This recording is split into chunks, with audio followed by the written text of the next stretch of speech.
aunque no he podido seguir toda la sesión de la mañana, escuchando intervenciones de los portavoces de Vox, de Ciudadanos y del Partido Popular, uno se pregunta que si serían capaces sus señorías de hacer oposición al Gobierno sin los independentistas catalanes, sin los independentistas vascos, sin los partidos catalanes, sin Cataluña y sin el País Vasco, porque yo creo que, sinceramente, no serían capaces. Pruébenlo. Vamos a hacer una prueba. A ver si el Pleno de la semana que viene son capaces de intervenir, hacer oposición al Gobierno sin nombrar Cataluña y el País Vasco, los catalanes y el País Vasco. Yo creo que no. Yo creo sinceramente que no.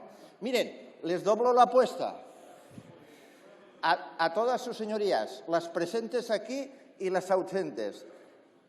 Yo me comprometo a pagarles una comida a todos los diputados y diputadas del Partido Popular, de Ciudadanos y de Vox, muy gustosamente, si ustedes, escuche, si ustedes son capaces de hacer la campaña electoral de Andalucía sin hablar de Cataluña, sin hablar del País Vasco, sin hablar de los independentistas catalanes, sin hablar de los independentistas vascos, sin hablar de presos políticos y sin hablar del procés.